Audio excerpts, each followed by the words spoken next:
Welcome to Daily Review, your daily dose of literary exploration. We dive into books that spark curiosity and ignite growth. That's right. And while our passion often leads us to nonfiction reads that empower and improve your life, really, no book is off limits. Absolutely. From gripping thrillers to insightful memoirs, compelling fiction, historical accounts, we're here to share and discuss all the interesting reads we find. So tune in for your next great book idea. Okay, let's unpack this. We're about to dive into some really fascinating ideas about how we form opinions, why we often resist changing our minds, and how we can actually get better at rethinking both, like for ourselves and when we're talking with other people. Yeah, and this deep dive is based specifically on these excerpts we have from the book Think Again by Adam Grant. Really interesting stuff. Totally. So our mission today is basically to explore the barriers to rethinking, right? And discover some practical ways to open our minds and maybe help others open theirs too, using these insights as our guide. It's such a crucial topic. I mean, we live in a world that's changing so fast, and our natural tendency, well, it's often just to cling to what we already think we know. Right. Just hold on tight. Exactly. Psychologists actually have a term for it, seizing and freezing on our opinions. We find comfort in feeling certain, in conviction, even if the facts or maybe the situation around us totally shifts. It just feels easier to hold on to that old belief than to, update it. Yeah, it's like you're mentally running on Windows 95 when the world's moved way beyond that. That's a great analogy. Yeah. You formed an opinion years ago, decades maybe, and you're still clinging to it even though everything's changed. We kind of prefer ideas that just feel good, familiar. Yeah, familiar is key. Instead of the ones that make us do the hard work of thinking again. And this resistance, it can be really subtle. The source mentions this concept illustrated by that story, probably mythical, of the frog slowly boiling in water. Oh, right, the boiling frog. I've heard that. Not actually true for frogs, I think. Probably not, scientifically. But the idea it represents, that's powerful. It's about how these gradual changes can just go completely unnoticed if we aren't really paying attention. Our beliefs can become outdated, maybe even dangerously so, without us even realizing we're, in hot water. That makes total sense. The silent drift. And it's not just the slow stuff we miss, right? Yeah. High-pressure situations, really intense moments, they can make rethinking almost impossible, too. Oh, absolutely. The source points to the Man Gulch wildfire disaster, a really stark example.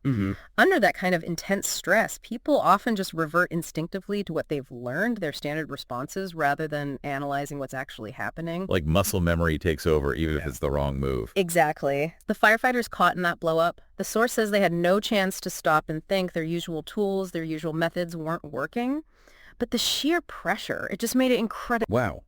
So our brains are kind of wired to latch on to beliefs and then really struggle to adapt. Whether the change is slow, like that frog idea, or sudden like a wildfire. It seems that way. It's a default setting. Okay, so given that default, how do we even start to recognize when we might be stuck? When we're the ones clinging to Windows 95? Well, the sources introduce these 3 common mindsets we tend to slip into. You can think of them like different hats we put on. Okay. Hats. I like that. So first, there's what Grant calls preacher mode. This is when our, let's say, sacred beliefs get challenged, and we feel this need to defend them, right? We start delivering sermons to protect our ideals, to everyone else what's right. Gotcha. Preaching the gospel according to me. Exactly. Then you've got prosecutor mode. This kicks in when we spot flaws in someone else's reasoning.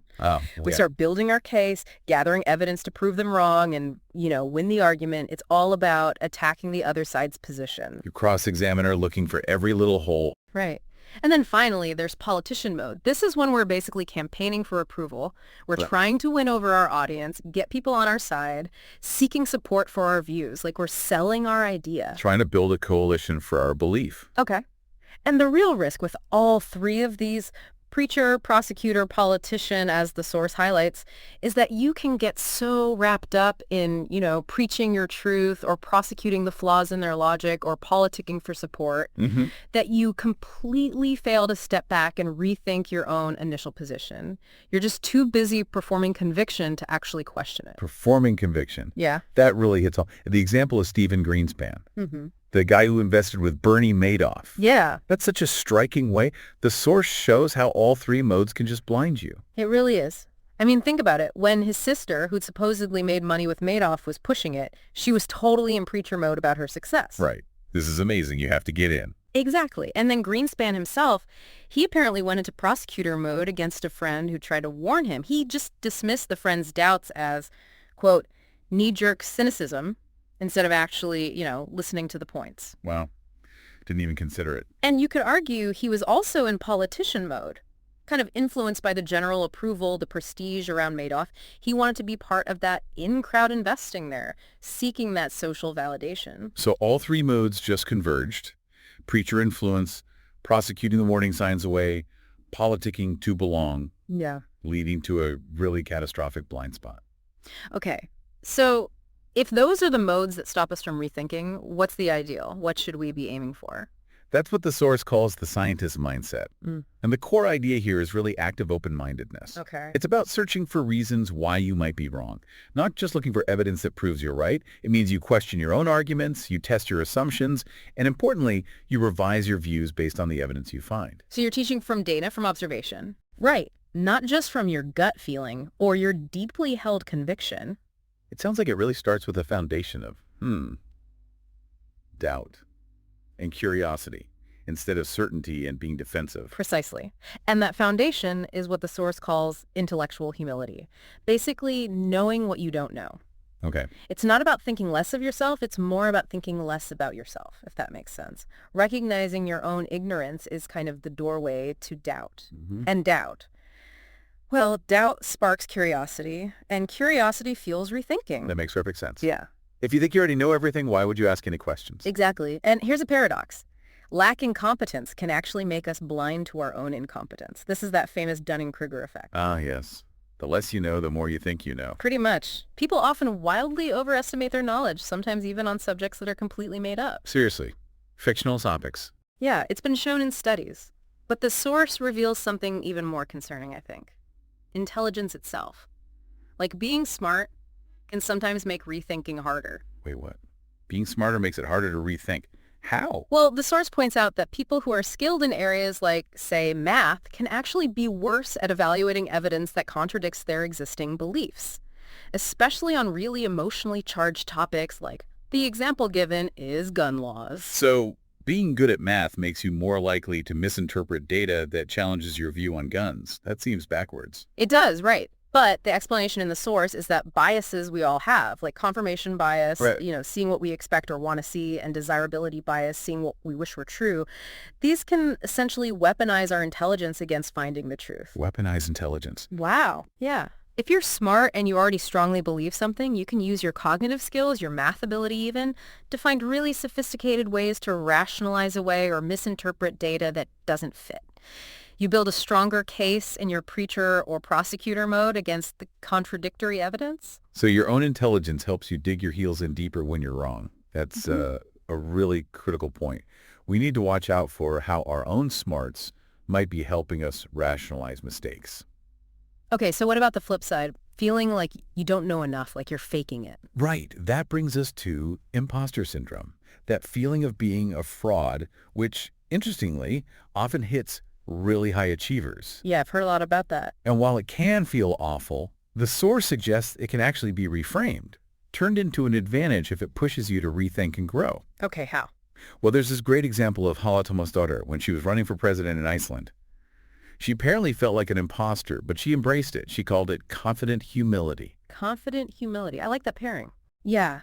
Her self-doubt didn't paralyze her. Instead, it fueled her to study harder, seek out more information, get second opinions. It actually made her a more prepared candidate in the end. So instead of letting the doubt cripple her, she used it as a signal, a cue to improve. That's a really powerful reframe. It really is. Another huge barrier the source identifies is when we tie our opinions directly to our identity. When a belief becomes fundamental to who you are, changing your mind feels like losing a part of yourself. It's deeply personal. Yeah, like the source's examples, you wouldn't want a doctor whose whole identity is professional lobotomist, right? Yeah. Or a teacher who sees themselves as a corporal punisher. Exactly. Yeah. Because their sense of self is tangled up with these outdated, harmful practices. And that same resistance applies to our own views when they become part of our self-concept. If I am someone who believes X, then letting go of X feels like questioning who am I? That makes rethinking feel really, really threatening. It does. There's a quote in the source from Ray Dalio, the Bridgewater founder, that I think helps counter this. He says something like, if you don't look back at yourself and think, wow, how stupid I was a year ago, then you must not have learned much in the last year. Huh. Okay, that reframes it completely. Right. It positions changing your mind, admitting you were wrong, not as some kind of failure, but as actual concrete evidence that you've grown, that you've learned something. That ties perfectly into embracing the joy of being wrong. That sounds hard. It does sound hard. And it is often painful in the moment. But the idea is that discovering you were wrong means you are now, quite simply, less wrong than before. Okay, that makes sense. It's progress. It is progress. The source shares this really powerful story about the physicist Andrew Lyne. He had to publicly retract a major announcement he'd made about discovering a planet orbiting a neutron star. Oh, wow. In front of everyone. Yeah, presented findings based on faulty calculations, had to stand up at a major conference and say, basically, oops, I was wrong. It could have been career-endingly humiliating. I can only imagine. But he described the genuine joy he felt in discovering the error, because it meant that science, the whole community collectively, now knew the truth and were closer to understanding reality. He chose the learning over his ego. He embraced being less wrong. Exactly. And the source suggests, maybe more practically for most of us, that a bit of self-deprecating humor can definitely help ease the sting, too. Right.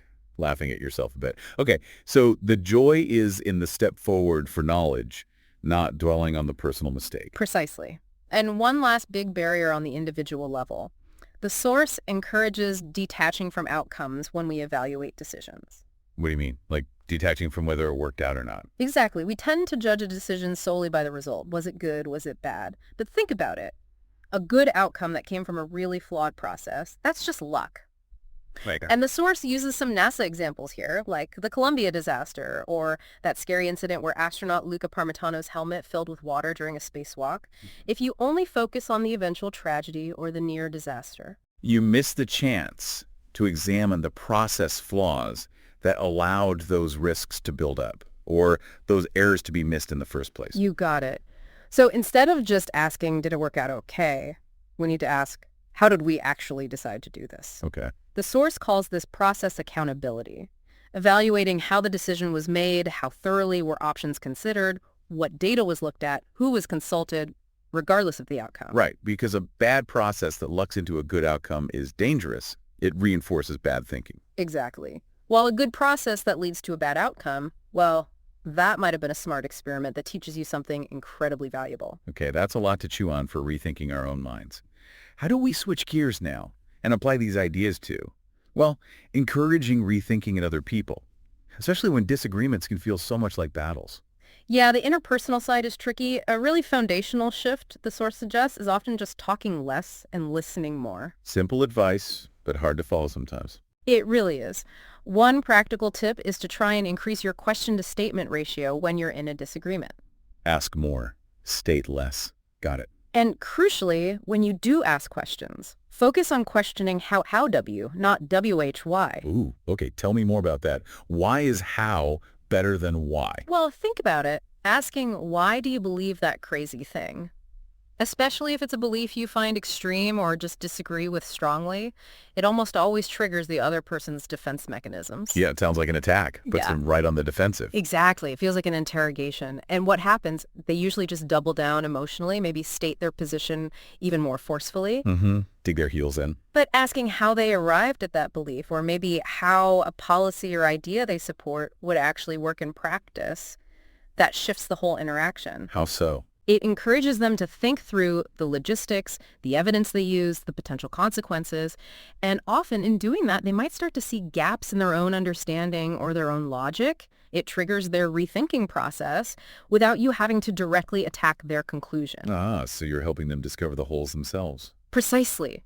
Like instead of, why do you support that terrible tax plan? Maybe ask, okay, interesting, how would you see that specific tax plan being implemented day to day? Or how do you think that healthcare policy would function across different parts of the country? It's much more likely to open up reflection. That's a really practical, usable nugget. Shift from challenging the belief, why, to exploring the mechanics, how. Love that. Okay, what else helps in conversations?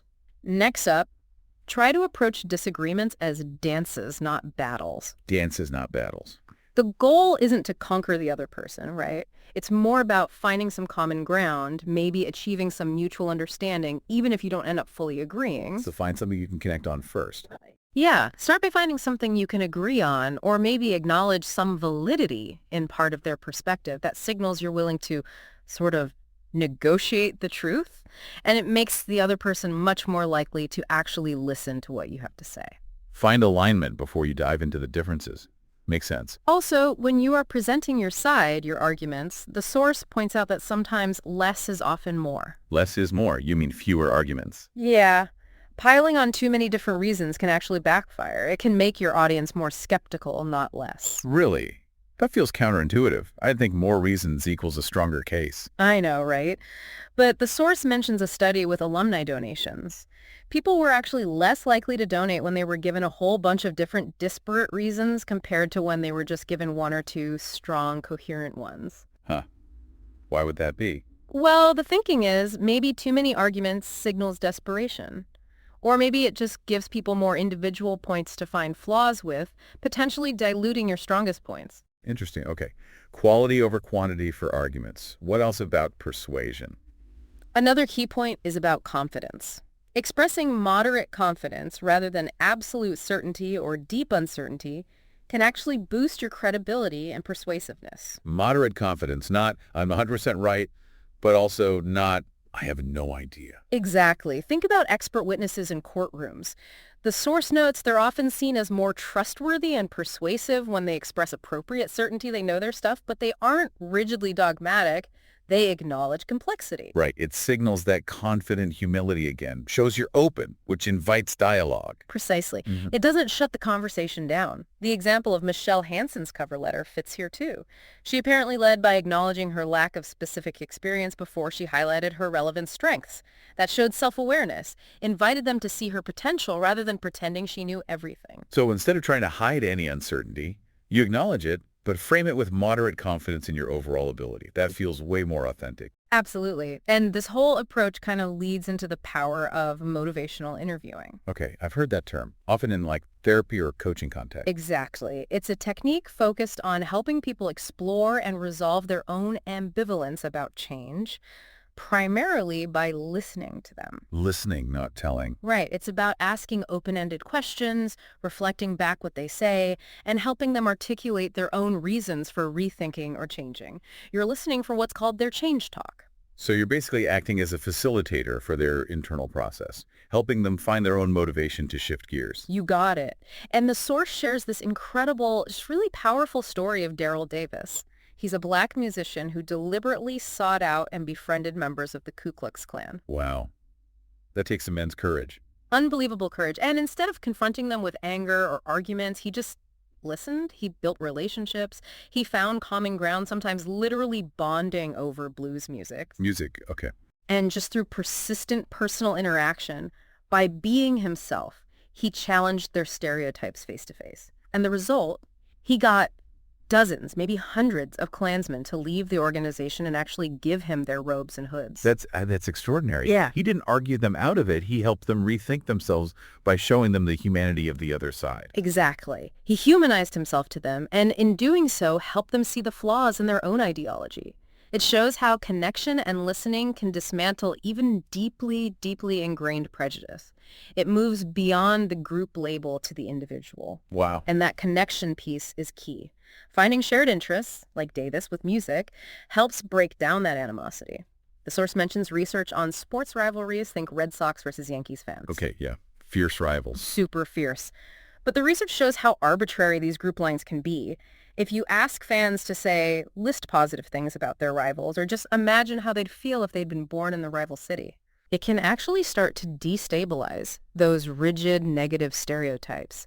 Realizing that people you disagree with vehemently still have complexity, they have passions, maybe mixed feelings just like you do, that can build respect for the person, even if you still completely reject their beliefs. Finding that shared humanity, however small the connection, makes rethinking possible, or at least makes dialogue possible. Yes. And one final strategy the source talks about for interpersonal rethinking is to complexify the conversation. Complexify it. You mean make it more complicated? Sort of. It means avoiding those simple either black and white framings, especially on really polarizing issues. Right, the kind of stuff that dominates cable news debate. Exactly. Instead, try to deliberately showcase the nuances, the trade-offs involved, the multiple perspectives or dilemmas that exist within the issue. Doing that can disrupt people's overconfidence and encourage more intellectual humility. Okay, how does that work in practice? There was a study mentioned about gun control. Participants read a balanced both sides article that really laid out the complexities of the gun issue. Now, it didn't necessarily change their minds drastically on guns, Okay. but it did make them show more consensus, more agreement with the other side on a completely unrelated but also polarized issue, abortion. Whoa. So acknowledging complexity on one hot-button topic made them generally more open-minded on another one. That's what the study suggests. Adding layers, showing it's not simple, seem to make people more receptive to nuance overall. That's fascinating. And the source argues the media often fails us here. It focuses on the extremes, right? Making that reasonable, complex middle ground seem invisible.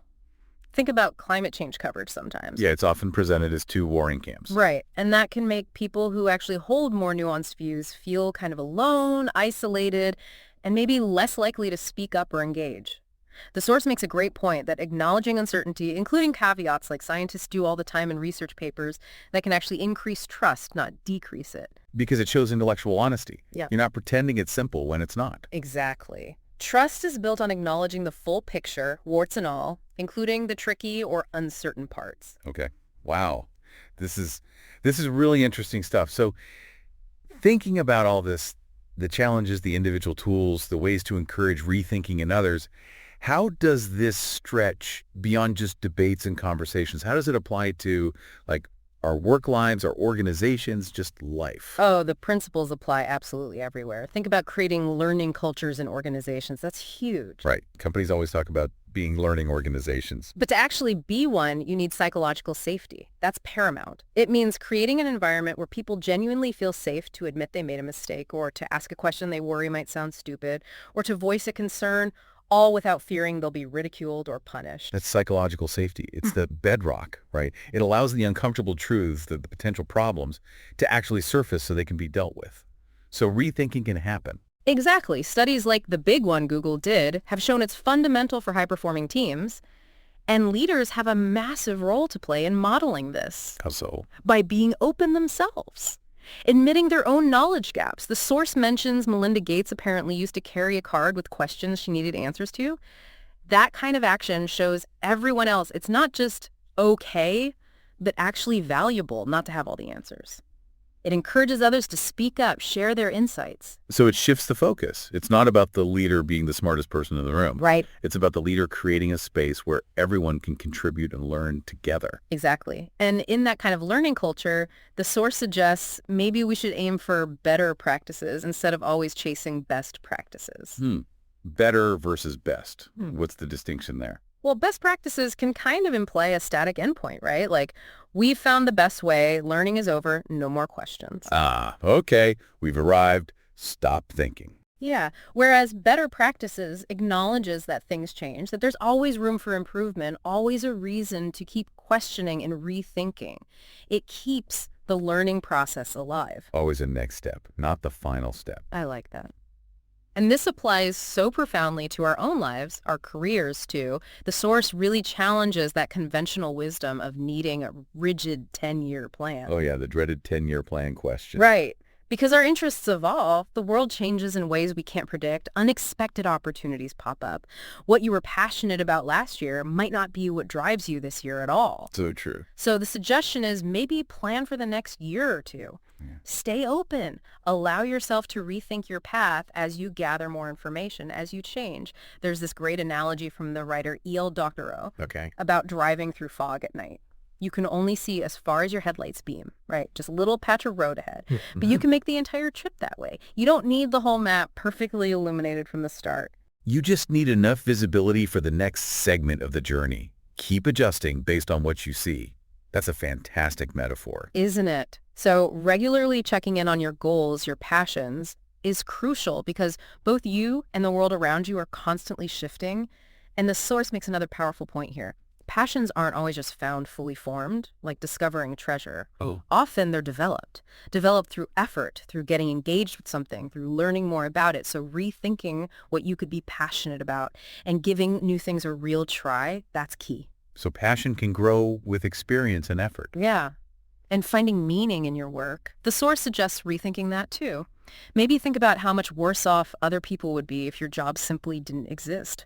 That can really reframe its impact and purpose. Wow, that fundamentally changes how you might think about having a purposeful career or job. It really does. Ultimately, rethinking isn't just some intellectual parlor game for winning arguments. Whoa. It's a vital skill, a vital tool for navigating the complexity of modern life, for fostering learning in ourselves and others, for finding meaning, and for building a life that can actually adapt and grow with us. So what does this all mean? Where does this leave us? I think it means that in a world where knowledge is constantly evolving, where the ground is always shifting under our feet, your ability to thrive, maybe even just to cope, depends less on how much you know right now and much more on how agile you are, how good you are at rethinking what you believe, how you process new information, how willing you are to update your mental Windows 95. It's a skill that's becoming far more valuable than just raw intelligence or a huge pile of accumulated facts. Rethinking is the ultimate survival skill for the modern world. Thank you so much for sharing these sources with us and joining for this deep dive. This has been incredibly insightful. My pleasure. It's fascinating stuff to think about. It really is. We hope this exploration into rethinking, guided by Think Again, gives all of you listening some valuable insights and maybe some practical tools for navigating your own beliefs in your conversations. Keep questioning, keep exploring, and keep rethinking. Absolutely. Thank you so much for tuning in to Daily Review. We truly appreciate you joining us for your daily dose of literary exploration. Your support means the world to us and helps us continue to share these amazing books with you. It really does. And if you're enjoying what you hear, please consider taking just a moment to subscribe, rate, maybe like, and comment on whatever platform you're listening from. Yeah, that really helps support our channel and allows us to get better and bring you even more great content like this. And if today's review sparked your interest and you're ready to dive into a copy of the book yourself, please consider using the link in our description to make your purchase. It makes it super easy for you to get your hands on the book, and it also directly supports our channel and the author, allowing us to keep bringing you more deep dives. Thanks again for being a part of the Daily Review community.